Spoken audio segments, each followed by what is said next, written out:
हे guys what's up, Canon institute में आप सभी का हार्दिक स्वागत है। मैं दामोदर परियार आज अपन मैथ्स के एक नए खूबसूरत चैप्टर जिसका नाम है ratio and proportion part third शुरू करने जा रहे हैं।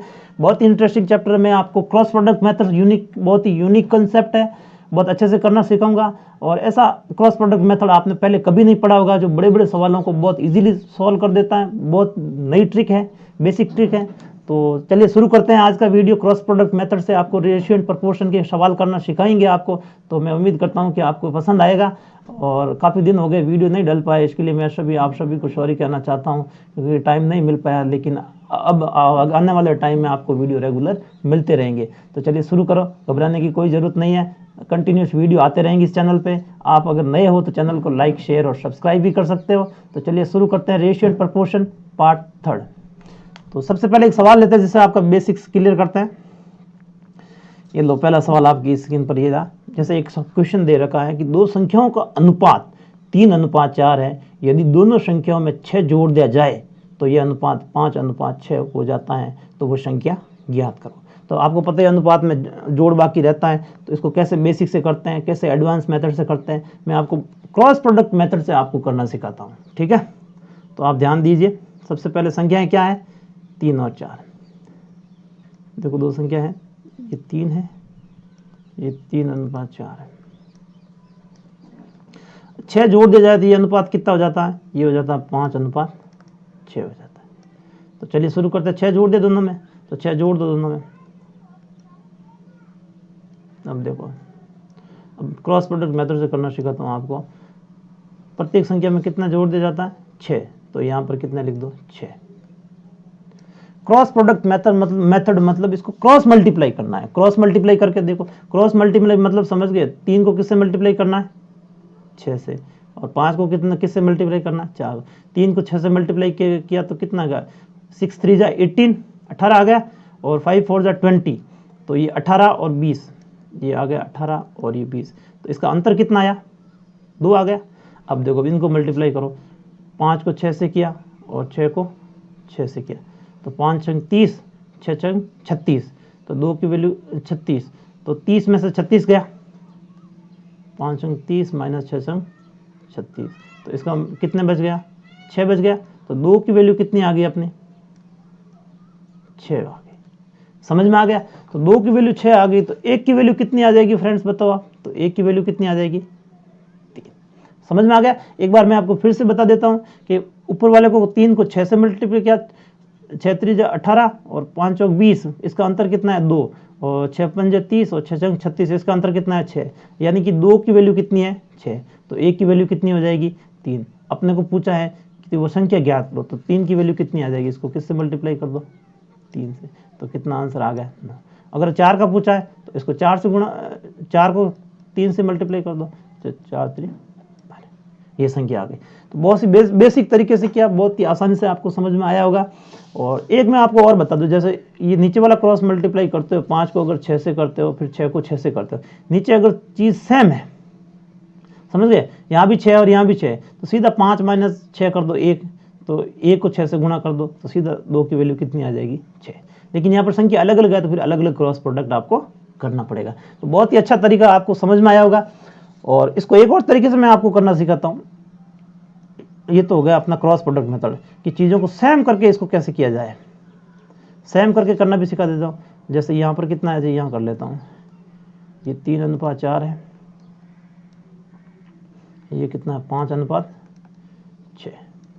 अब देखो दोनों क्या रह रहे हैं, 6 रह रहे हैं। यहाँ पर नीचे चीज़ क्या है, दोनों सेम है। अब देखो 3 और 4 का अंतर कितना, 1। यहाँ भी अंतर कितना, 1। इसका मतलब 5 से सीधी हो गई, कितनी बड़ी, 2। तो 2 की वैल्यू सीधी कितनी रख दो, 6। 2 की वैल्यू कितनी रख दी, 6। तो 1 की वैल्यू कितनी आ गई, 3। समझ में आ गया। 1 की वैल्यू 3 आ गई, अपने को 3 की पूछी है, तो इसको 3 से मल्टीप्लाई कर दो, इसकी वैल्यू कितनी आ जाएगी, 9। और इसको 3 से मल्टीप्लाई किया, इसकी वैल्यू कितनी आ गई, 12।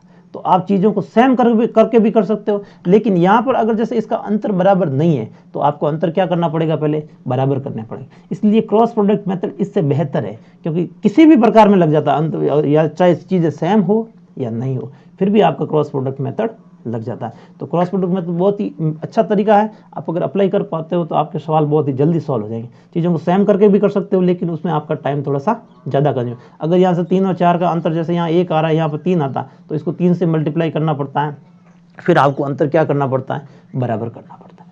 समझ गए? तो इसको पहले बेसिक से भी करके दिखा देते हैं। कई लड़के कहते हैं कि सर बेसिक नहीं आता, बेसिक से भी करके एक्स और वाई मान के भी करके दिखा देते हैं। अब देखो एक्स और वाई मान, ये इसको मान लो 3x है, ये मान लो 4x है, तो दोनों में कितना जोड़ दिया जाता है, 6 जोड़ दिया जाता है। तो ये अनुपात कितना हो जाता है, 5:6। अब इसको वजन गुणा करके सॉल्व कर दो। 6 को 3 से किया, 6 3 18x प्लस 6 6 36 हो गया। ये 5 चौक कितना हो गया, 20 हो गया, प्लस 6 पंजे 30 हो गया। अब ये 5 चौक 20 है, 20x में से 18x जाएंगे तो कितना पीछे बच गया, 2x बराबर 6। तो यहाँ से x की वैल्यू, x बराबर कितना आ गया, 3 आ गया। अब 3 की वैल्यू यहाँ उठा के यहाँ पर रख दो x की जगह, तो 3 3 3 × 3, इसकी वैल्यू ऊपर वाले की वैल्यू कितनी आ गई, 9 आ गई। नीचे 4x था, तो 4 × 3 करोगे तो भी 12 आ जाएगा। लेकिन इस तरह से आपको कंपटीशन में ऐसे सवाल नहीं करना है, क्योंकि ये बहुत ही टाइम कंज्यूमिंग मेथड है और आपका टाइम नहीं बच पाएगा। तो समझ गए ये क्रॉस प्रोडक्ट मेथड। तो सारे सवाल आज की वीडियो में अपन क्रॉस प्रोडक्ट मेथड से करेंगे। मैं आपको चीज़ों को सेम करके भी, इक्वेट करके भी करना सिखाऊंगा, तो समझ में आ जाएगा। तो आज की वीडियो में अपन सारा फोकस करेंगे क्रॉस प्रोडक्ट मेथड को कैसे अप्लाई करेंगे। समझ में आ गया? चलिए आगे बढ़ते हैं, एक और सवाल लेते हैं। तो ए तथा बी की मासिक आय का अनुपात, ये सवाल आपने बहुत बार देखा, हर यूपीएससी में भी पूछते हैं, जैसे सीसेट का पेपर आता है उसमें भी पूछते हैं, छोटे मोटे कॉम्पिटिशन एग्जाम, ये सवाल बहुत ही कॉमन सवाल है कि मासिक आय का अनुपात प्रत्येक कितना बचाता है, तो खर्चों का अनुपात ये हो जाता है। तो आपको मैं क्रॉस प्रोडक्ट मेथड से पहले करना सिखाऊंगा, सबसे बेस्ट तरीका है। फिर चीज़ों को सेम करके भी बताऊंगा, फिर आपको अगर इक्वेट करके करोगे, बेसिक से करोगे तो भी हो जाएगा। तो सबसे पहले ए तथा बी की मासिक आय कितनी है, 4 अनुपात कितनी है, 4:3 है, ठीक है। और उसके खर्चों का अनुपात कितना है, 6:4 है। समझ गए? और प्रत्येक कितना बचाता है, 600 बचाता है, प्रत्येक 600 बताता है। तो इसमें मैं आपको सिखाया था क्रॉस प्रोडक्ट मेथड अप्लाई कर दो, क्रॉस मल्टीप्लाई करो, आप देखो आंसर बहुत इजीली आ जाएगा। अब देखो 4 को 4 से, 4 चौक 16, 6 3 18, इसका अंतर कितना आया, 2, ठीक है। अब देखो नीचे चीज़ें सेम है, यहाँ भी 600, यहाँ भी 600, तो 6 में से 4 सीधा कर दो, सीधा क्रॉस प्रोडक्ट करने की बजाय 6 में से 4 कर दो, 2 को 600 से मल्टीप्लाई कर दो तो कितना हो गया, 1200। 2 की वैल्यू कितनी आ गई, 1200। समझ में आ गया? तो अगर आपकी प्रैक्टिस अच्छी है तो आप ऑरली कर सकते हो। तो एक की वैल्यू कितनी हो जाएगी, एक की वैल्यू बताओ, 600 हो जाएगी। समझ में आ गया? तो एक की वैल्यू 600 आ गया। तो ए तथा बी की आय पूछिए, तो अब एक की वैल्यू 600 है, तो इसमें ऊपर रख दो, इसमें गुणा कर दो, 600 से गुणा किया तो कितना आ गया, 6 चौक 24 आ गया। यहाँ पर 600 से गुणा किया तो 6 3 1800। तो यही सवाल का उत्तर हो जाएगा। बहुत ही अच्छा सवाल है, बहुत बेसिक तरीके से आपको मैंने करना सिखाया। इसके अलावा आपको बेसिक से एक बार और करना सिखा देता हूँ, जिसका आपका कंसेप्ट क्लियर हो जाए। आपको पता ही है फ्रेंड्स, सेविंग क्या होती है, सेविंग क्या होती है, सेविंग बराबर होती है हमेशा इनकम माइनस एक्सपेंडिचर, यही होता है सेविंग। कहाँ चला, सेविंग बराबर इनकम माइनस एक्सपेंडिचर। अब देखो अपने को एक्सपेंडिचर क्या हो जाएगा, यहाँ से देखो एक्सपेंडिचर बराबर इनकम माइनस सेविंग हो जाएगा, ठीक है। अब देखो सेविंग कितना, 600 बचा रहा प्रत्येक, तो एक्सपेंडिचर कितना हो जाता, 3 2 हो जाता, ये 3 हो गया, ये 2 हो गया। और इनकम कितनी है, इसको 4x मान लो, माइनस 600 कर दो, और ये कितना हो जाएगा, 3x माइनस 600 हो जाएगा। अब इसको वजन गुणा कर दो, 3 3 9x माइनस 6 3 1800। अब देखो यहाँ से 4 2 8x हो गया, माइनस 1200 हो गया। अब इसको सॉल्व करो, x बच गया, x बराबर कितना आ गया, 600। तो x की वैल्यू रख दो यहाँ 4x और 3x में, तो 4x में रखेंगे तो 4 × 600, तो एक की आय आ जाएगी, यहाँ से बराबर एक की आय आ जाएगी, ये 6 चौक ये 2400 का उत्तर आ जाएगा। दूसरी बार x की वैल्यू b की आई पूछी अपने को, b की आई क्या हो जाएगा 3x है, 3 इंटू एक्स की वैल्यू अपनी कितनी आई 600 आई, तो 6 3 18। तो ये बेसिक से करना सिखा दिया। लेकिन इतना लंबा मेथड एग्जाम में अगर आप करने बैठ गया तो आपका सिलेक्शन नहीं होगा, इसलिए क्रॉस प्रोडक्ट मेथड है हमेशा बेस्ट मेथड है। मैंने आपको बेसिक से 1-2 सवाल करना सिखा दिया जिससे आपकी अंडरस्टैंडिंग डेवलप हो जाए, लेकिन करना हमेशा किससे है क्रॉस प्रोडक्ट मेथड से, जिसके आपका सवाल इजीली सॉल्व हो जाए और बहुत ही कम से कम समय में आप सवाल को कर पाओ। तो चलिए आगे बढ़े, एक आध सवाल और करते हैं जिससे आपका कंसेप्ट अच्छे से क्लियर हो जाए। तो एक और क्वेश्चन लेते हैं, देखो इसी में लेते हैं। इसमें थोड़ा सा मैंने चेंज किया है कि पहले अपने आय का अनुपात लिया था, इस बार खर्चे अलग अलग है, समझ गए 800 और 1000 है। तो अब देखो ए तथा बी की आय का अनुपात कितना है, ये 1:2 है, ठीक है। उनके खर्चों का अनुपात कितना है 2 अनुपात कितना है 5 है, समझ में आ गया। अब देखो प्रत्येक कितना बचा रहा, ये 800 बचा रहा और ये कितना बचा रहा 1000। तो इस वाले तरीके में आपको क्रॉस प्रोडक्ट मेथड ही अप्लाई करना है, क्योंकि ये सबसे बेस्ट तरीका। अगर आप चीज़ों को सेम करने बैठोगे नहीं हो पाएगा, क्योंकि यहाँ पर तो सेविंग 800 है और यहाँ पर कितनी है 1000 है, सेविंग अलग अलग है। जब चीज़ें सेम नहीं होती हैं तो वो मेथड अपना काम नहीं करता। तो इसलिए हमेशा बेटर तरीका कौन सा है क्रॉस प्रोडक्ट मेथड। तो क्रॉस प्रोडक्ट मेथड से करो इसको, आप समझ गए। तो अब इसको करो, 1 को 5 से मल्टीप्लाई करो और 2 को 4 से। 1 को 5 से किया तो 5 आ गया, 2 दूनी 4, इसका अंतर कितना आ गया 4, अंतर सॉरी 1 आ गया, 2 दूनी 4, 5 1 अंतर कितना आ गया 1। अब देखो 2 को 1000 से करोगे 2000 और 800 को 5 से करोगे तो कितना आ गया 4000। 2000 और 4000 का अंतर कितना हो गया बताओ फ्रेंड्स, एक की वैल्यू कितनी आ गई ये 2000। अब अपने को पूछी क्या उनकी वास्तविक आय पूछिए, तो ए की वैल्यू 2000 है तो सीधा यहाँ पर ए की वैल्यू कितनी है 2000, इसका उत्तर आ जाएगा। और बी की वैल्यू पूछिए तो इसको 2000 से गुणा कर दो, तो बी की आय कितनी हो जाएगी 4000। तो इस तरह के सवाल को करने का क्रॉस प्रोडक्ट मेथड सबसे बेहतर तरीका, इससे खूबसूरत कोई मेथड नहीं हो सकता। क्योंकि कम से कम समय में अगर आपको सवाल ये करना है तो रेशियो एंड प्रोपोर्शन का क्रॉस प्रोडक्ट मेथड आप अप्लाई करोगे तो आपको दिक्कत सवालों में करने में दिक्कत। आप देखो अब आप अगर इसको बेसिक से करने बैठोगे तो बहुत टाइम लग जाएगा। एक्स मानो फिर वाई मानो, क्रॉस मल्टीप्लाई करो, क्रॉस प्रोडक्ट बनाओ। तो मैं कहता हूँ एक्स कुछ मत मानो, वैसे भी एक्स को याद करने से कोई मतलब नहीं है। अब मैंने जो बताया क्रॉस प्रोडक्ट मेथड वो अप्लाई करोगे तो आप बहुत ही अच्छे से सवाल को सॉल्व करें। तो इसलिए आज वाले वीडियो में मैंने पूरा क्रॉस प्रोडक्ट मेथड पे बेस किया है। अब मैं आपको प्रॉब्लम एंड एजेज का सवाल करूंगा, वो भी क्रॉस प्रोडक्ट मेथड। आप प्रॉब्लम एंड एजेज को क्रॉस प्रोडक्ट से कैसे इजीली इक्वेट कर सकते हो। तो समझ में आ गया फ्रेंड्स, आगे बढ़े, एक और तरीका करते हैं। चलिए अगला सवाल लेते हैं, ये रहा सवाल।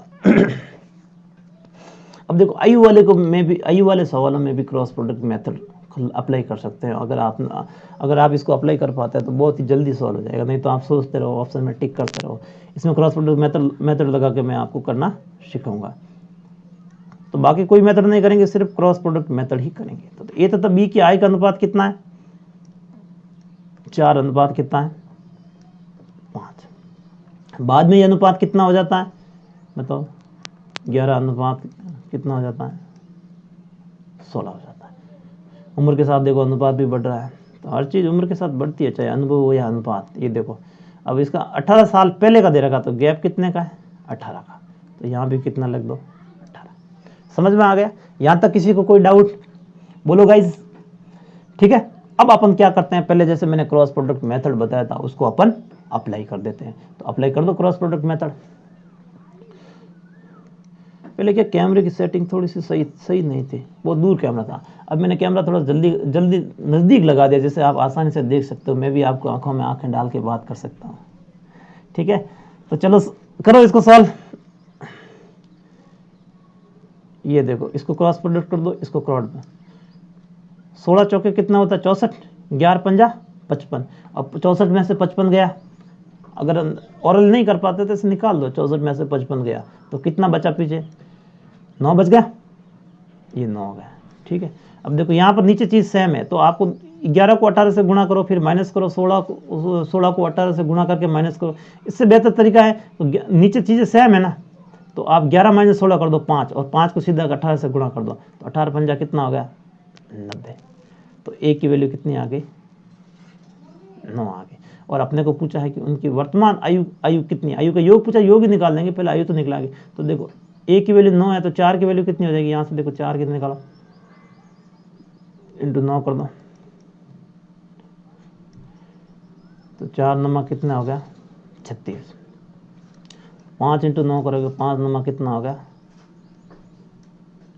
4 नमा 36, 5 नमा 45। उनकी आयु का योग पूछा तो 36 प्लस 45 कर दो, 36 प्लस 45 कितना होगा, 6 और 5 कितना हो गया, 11, और 3 और 4 7 और 1 8, ऐसे कर दो। और इससे भी और बहुत इजीली करना होता है, आप कैलकुलेशन में करते हो ना, तो आपको पूरा कैलकुलेट नहीं करना, क्योंकि अपने को एग्जाम का मतलब ये कोई साइंटिस्ट बनना नहीं है, अपने को एग्जाम क्लियर करना, अपने को ऑप्शन देकर टिक करना। तो 6 और 5 11 हो रहा है, पीछे ऑप्शन में 11 आ रहा है, वो ऑप्शन टिक कर दो। कई लड़के क्या होते हैं, बुद्धिजीवी, पूरा सॉल्व करते हैं, फिर लिखते हैं और पूरा देखा हमारा तो उत्तर आ गया, बहुत ही आनंद के अनुभव करते हैं, मतलब कि उनको ये नहीं पता है कि एक सवाल करने के चक्कर में उनके 3 सवाल छूट जाएंगे, नहीं समझे। तो थोड़ा सा कैलकुलेशन करो, तो अपना माइंडसेट ऐसे रखो कि मतलब जैसे ऑप्शन में थोड़ी नज़र डाल दिया करोगे, पीछे 1 आ रहा है तो पूरा सॉल्व करने से क्या मतलब, समझ गए। तो इस तरह से देखो, प्रॉब्लम एंड एजेस में भी अपन क्रॉस प्रोडक्ट मेथड अप्लाई कर सकते हैं। बहुत ही आसान मेथड है, बहुत ही मैंने धीरे धीरे आपको समझाया है, तो आपको समझ में आया होगा, समझ गए। तो आगे बढ़े, एक आध सवाल और ले लेते हैं, जिससे कि आपका कंसेप्ट बहुत ही अच्छे से क्लियर हो जाए। बहुत ही अच्छा तरीका मैं कहता हूँ कि बहुत ही फाइनेस्ट तरीका इस तरह के सवाल करने को, आपकी कैलकुलेशन बचाएगी, आपका टाइम बचेगा, और आप बहुत ही कम समय में सवाल को सॉल्व कर सकेंगे, समझ गए। आगे लेते हैं, एक आध और सवाल लेते हैं प्रॉब्लम एंड एजेस पे। इस तरह का सवाल एक आध और ले लेते हैं, जिससे आपका कंसेप्ट और जैसे समीर और आनंद की वर्तमान आयु का अनुपात कितना है, 5:4 है। तो ये ले लिया 5:5, ये 5:4 हो गया। 3 वर्ष बाद उसकी आयु का अनुपात क्या हो जाता है, 11:9 हो जाता है। अब देखो कब होता है, जब 3 वर्ष, तो यहाँ भी कितना ले लो, 3 वर्ष, समझ गए। अब देखो क्रॉस प्रोडक्ट मेथड लगा दो। 5 को किससे मल्टीप्लाई करोगे, 9 से करोगे, जैसा कि मैंने अभी बताया था। 4-5 सवाल बता दिए, अब तो प्रैक्टिस हो गई होगी। और 5 को 9 से 9 पंजे कितना होगा, 45। अब देखो सीधा और नहीं कर, लिख के भी कर दो। और 11 चौके कितना हो गया, 44। तो इसका अंतर कितना आ गया, 1। अब देखो नीचे चीज़ें सेम है, तो 11 को 3 से करोगे 33 माइनस 9 3 27 करोगे तो 6 आएगा। इससे इस 11 को 3 से 33 हुआ, ये 27 हुआ, 6 आया। लेकिन अपने को टाइम बचाना है, एग्जाम में कैलकुलेशन बचानी है, नीचे चीज़ें सेम है, तो 11 में से 9 घटा दो, कितना हुआ, 2। 2 को 3 से गुणा कर दो, ए की वैल्यू सीधी कितनी आ गई, 6, समझ गए। तो ए की वैल्यू 6 आ गई, तो 5 की वैल्यू कितनी आ जाएगी, इंटू क्या कर दो 6, तो 5 छंगे 30। तो इसको भी 4 की वैल्यू पूछिए, इंटू कर दो 6, तो 6 जो कितना हो गया, 24। तो ए की वर्तमान आयु कितनी होगी, ए मतलब समीर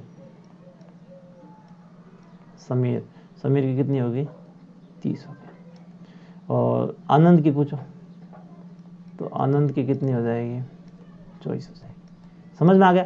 तो क्रॉस प्रोडक्ट मेथड बहुत ही अच्छा तरीका है। तो मैं उम्मीद करता हूं कि आज की वीडियो आपको पसंद आया होगा। क्रॉस प्रोडक्ट मेथड से आपने सवालों को सॉल्व करना सीखा होगा, और आने वाले टाइम में और नए नए तरीके लेके आऊँगा, जिससे आपकी कैलकुलेशन बहुत ही आसान हो जाए। कम से कम समय में आप अधिक से अधिक सवाल कर सको, यही हमारा उद्देश्य है। तो अगर आपको वीडियो अच्छा लगता है तो लाइक शेयर और सब्सक्राइब कीजिए। तो आज के लिए बस इतना ही, तब तक के लिए bye bye, take care, see you.